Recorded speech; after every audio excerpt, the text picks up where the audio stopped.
Saudara Menteri Koordinator Bidang Perekonomian Erlangga Hartarto menyebut tidak ada anggaran bantuan bagi keluarga korban judi online. Pernyataan Erlangga merespon usulan Menko PMK Muhadjir Effendi yang menyampaikan korban judi online masuk atau terdaftar sebagai penerima bantuan sosial atau bansos. Menko Erlangga menegaskan tidak ada anggaran terkait usulan tersebut. Meski demikian, ia mempersilahkan jika ada kementerian yang berniat untuk mengusulkan bansos bagi keluarga korban judi online. Kalau Pak Anies kan bergerak tidak ada di dalam anggaran yang ada sekarang. Tentu kalau ada usulan program silakan dibahas dengan kementerian teknis. Ya. Sementara itu, Saudara Menteri Koordinator Bidang Pembangunan Manusia dan Kebudayaan Muhadjir Effendi mengklarifikasi pernyataan sebelumnya terkait bantuan sosial bagi korban judi online. Muhadjir menegaskan korban yang dimaksud bukanlah pelaku judi online, melainkan keluarga atau individu terdekat dari pelaku judi online yang dirugikan. Korban judi online itu bukan pelaku. Nah, siapa korbannya? Korbannya adalah keluarga atau individu terdekat dari para penjudi itu yang dirugikan baik secara material, finansial maupun psikologis. Dan itulah yang nanti akan kita santuni. Kalau mereka itu yang kehilangan harta benda, kehilangan sumber kehidupan, ya, maupun kehilangan mengalami trauma psikologis, ya, kalau mereka itu nanti berupa keluarga, ya, jadi keluarga sekali lagi ya, keluarga, dan keluarga itu jatuh miskin, maka itulah yang nanti mendapatkan bantuan sosial.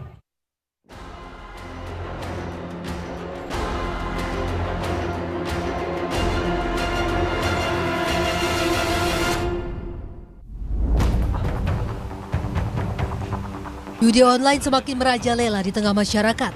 Selain menimbulkan kecanduan buruk, dampak judi online ini juga sangat beresiko memicu tindak kriminalitas. Pegawai Bank Maluku, Maluku Utara, nekat membobol uang titipan Bank Indonesia senilai 1,5 miliar rupiah untuk bermain judi online. Sejak dititipkan pada Desember 2022, pelaku menarik uang secara bertahap sampai dana tersebut habis. Setiap menarik uang, pelaku selalu melakukan pencatatan dan register, kemudian diedit lagi ke sistem, sehingga terkesan uang itu utuh dan tersimpan. Sementara di Medan, Sumatera Utara, sebuah video diduga seorang juru parkir tengah bermain judi online dengan menggunakan mesin e-parking milik Dinas Perhubungan Kota Medan beredar di media sosial. Belakangan diketahui, pelaku adalah seorang pemuda yang meminjam alat e-parking milik sang juru parkir. Akibat dampak judi online, awal Juni lalu, seorang polwan di Mojokerto, Jawa Timur, tega membakar suami yang juga polisi karena diduga sang suami kerap menghabiskan gajinya untuk bermain judi online. Sempat berupaya diselamatkan, namun nyawa sang suami tak tertolong hingga meninggal dunia. Tak hanya itu, Wakil Ketua Komisi 3 DPR RI Habibur Rahman juga mendapatkan sejumlah laporan adanya anggota DPR yang diketahui bermain judi online. Laporan beberapa anggota dari DPR bermain judi online telah masuk ke MKD DPR RI. Bahkan ada laporan datang dari pihak keluarga langsung. Saat ini, melalui Mahkamah Kehormatan Dewan, menangani anggota-anggota tersebut telah memberikan teguran terhadap oknum yang diduga bermain judi online. Bahwa anggota DPR dilarang mengunjungi tempat perjudian. Jadi bermain judi online itu kan sama saja dengan mengunjungi tempat perjudian. Nah, tingkatan penindakan yang kami lakukan adalah mulai dari peringatan, ya, lisan. Kalau terulang kembali maka bisa dengan peringatan tertulis, lalu sanksi yang lebih keras, bahkan bisa diberhentikan, ya, sebagai anggota DPR. Ya. Alhamdulillah dari beberapa kasus yang diberikan peringatan lisan, ya, perbuatan tersebut dihentikan. Hingga saat ini ada 2,1 juta situs judi online di Indonesia telah ditutup. PPATK mencatat transaksi judi online pada tahun 2023 mencapai sebesar 397 triliun rupiah. Sementara pada tahun 2024, periode Januari hingga April mencapai 600 triliun rupiah. Tim Liputan Kompas TV. Saudara, sejumlah anggota DPR RI dilaporkan terpapar judi online. Laporan datang bahkan dari pihak keluarga. Atas laporan itu, Mahkamah Kehormatan Dewan (MKD) DPR kini tengah menangani anggota-anggota tersebut dan telah memberikan teguran terhadap oknum yang diduga bermain judi online. Lalu apa saja upaya penanganan judi online oleh MKD ini? Kita akan bahas bersama anggota MKD DPR RI sekaligus Wakil Ketua Komisi 3 DPR RI, Habibur Rahman, yang sudah tersambung bersama kami di Kompas Malam. Selamat malam, Bang Habib. Ya, selamat malam. Selamat Halo. malam, Bang Habib. Ini benar ya, Bang, ya, ada sejumlah anggota DPR RI yang terpapar judi online? Ya, kalau laporan yang kami terima ya adalah dugaan ada anggota DPR yang diduga keluarganya bermain judi online, ya. Karena itu kan kami selaku saya kan anggota MKD, ya. Sudah ada beberapa keluhan atau laporan yang disampaikan oleh keluarganya sendiri seperti itu. Berapa banyak, Bang, laporan yang masuk? Nggak banyak. Ada beberapa saja, ya. Jadi kami kalau di MKD itu kan tindakannya kan bertahap. Ya, untuk hal-hal yang seperti ini ada juga hal-hal yang domestik, misalnya persoalan-persoalan rumah tangga, ya. Kami panggil yang bersangkutan, ya, lalu kami ingatkan bahwa itu kan merupakan suatu bentuk pelanggaran, terutama kode etik anggota DPR pasal 3 ayat 2 yang isinya adalah anggota DPR dilarang mendatangi atau mengunjungi tempat perjudian. Ya, main judi online ini kan sebetulnya lebih parah dari sekedar mendatangi tempat perjudian. Jadi kalau memang nanti terbukti dan dia mengulangi, tentu sanksi yang lebih besar akan menanti. Nah, kebanyakan setelah diberikan peringatan begitu, teman-teman informasinya berhenti. Yang jadi pertanyaan juga nih, laporan yang masuk dari pihak keluarga terkait dengan yang diduga anggota DPR ini terpapar judi online ini, apakah baru-baru saja atau memang sudah lama, Bang, laporannya masuk ke MKD? Ya, kalau yang seperti itu, ya mungkin sekitar 2-3 tahun belakangan, terutama waktu pandemi itu, ya. Waktu pandemi kan memang aktivitas fisik itu kan orang susah, ya. Mungkin itu iseng-iseng atau seperti apa, jadi ada yang lari ke negatif seperti itu. Berawal dari iseng-iseng atau mungkin ada alasan lain, Bang, yang memang dilaporkan oleh pihak keluarga ke MKD ini, kenapa sih akhirnya sejumlah anggota DPR ini terpapar judi online? Kita nggak sejauh itu. Yang jelas, ya, kalau memang sudah meresahkan keluarganya kan berarti kan kita harus membuat satu tindakan yang menghentikan. Kita nggak interogasi apa sebabnya dan lain sebagainya, ya. Yang jelas diduga kuat oleh keluarganya yang bersangkutan bermain judi online. Jadi saat laporan masuk dikonfirmasi oleh MKD atau memang langsung saja diberikan teguran seperti itu, Bang, prosesnya? Ya, kita konfirmasi, ya, kita berikan peringatan, ya.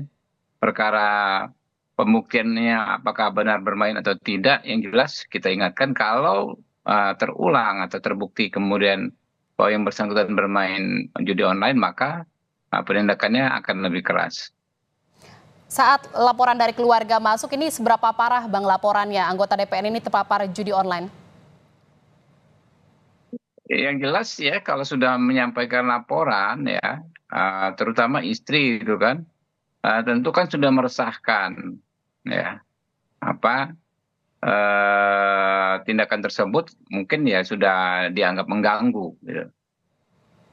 Jadi karena mengganggu, ini akhirnya dilaporkan ke MKD. MKD ini mengkonfirmasi lagi ke anggota DPR, apakah juga mendalami berapa angka terbesar uang yang dihabiskan atau kerugian dari akibat judi online ini, Bang? Tidak sampai sebegitu, ya. Tapi walaupun kecil sekalipun tentu tidak tepat, ya, tidak boleh, ya, anggota DPR bermain judi.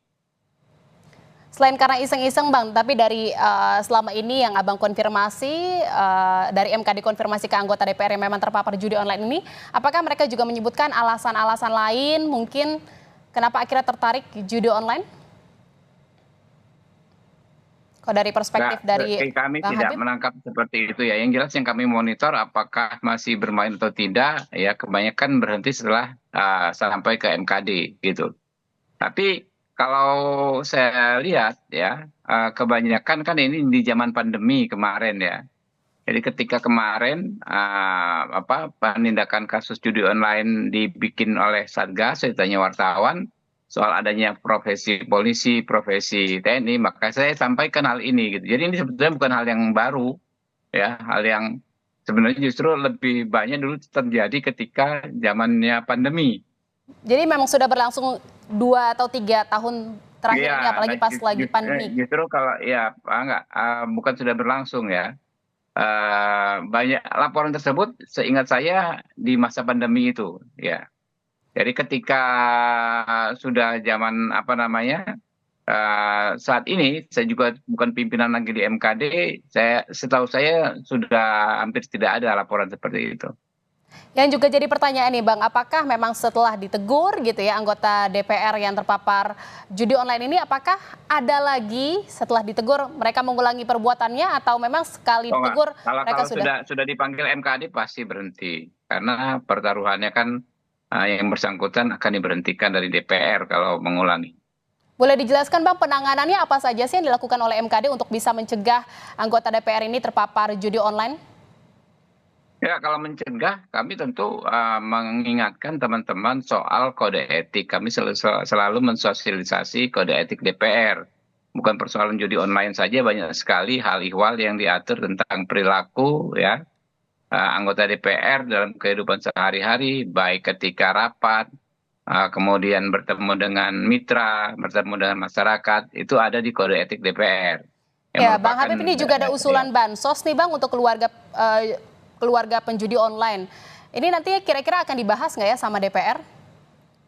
Itu sebetulnya kan nanti bukan di Komisi 3. Tapi logikanya gini ya, kenapa saya pernah mengatakan kemarin setuju kepada keluarga dari pelaku judi online ini mendapatkan bansos. Jadi Abang setuju ya? Bukan, terkait dengan usulan itu. Makanya nanti dulu saya ngomong dulu, Anda mau saya yang bicara apa Anda yang bicara gitu loh. Iya, saya mau memastikan saja Bang. Makanya mau lanjut atau enggak nih? Ya, lanjutkan silahkan. Anda aja yang bicara gitu loh. Ya. Jadi ya yang saya maksud saya setuju mendapatkan bansos adalah orang yang miskin ya. Karena keluarganya atau kepala keluarganya bermain judi online. Jadi kalau kita mengacu kepada prasyarat atau syarat-syarat penerima bantuan sosial adalah miskin. Apapun penyebab miskinnya, saya pikir kita tidak bisa membedakan, ya. Tidak bisa, misalnya miskinnya hanya karena bencana alam atau karena gaya hidup. Orang miskin itu kan penyebabnya macam-macam. Ada orang yang keluarga yang miskin karena kepala keluarganya melakukan judi online. Nah, menurut saya orang ini berhak gitu loh mendapatkan bantuan sosial karena bantuan sosial kan tidak membeda-bedakan penyebab orang tersebut miskin. Gitu. Ya, jadi memang setuju ya Bang ya, karena ini juga tujuannya bansos ini bukan untuk pelaku judi online, tetapi keluarga atau individu yang terdampak kerugian benar. Dan miskin. Nah, ya, bukan hanya karena ekonominya menurun ya, biasa kan ada kepala keluarganya bermain judi online, ekonomi menurun tetapi belum memenuhi syarat untuk menerima bansos. Ya, tentu syarat utama adalah situasi keluarga tersebut ya ekonominya memenuhi syarat untuk menerima bansos. Baik, terima kasih atas perbincangannya. Ya. Okay, Bang Habibur Rahman, anggota MKD DPR RI sekaligus Wakil Ketua Komisi 3 DPR RI. Selamat malam, salam sehat Bang.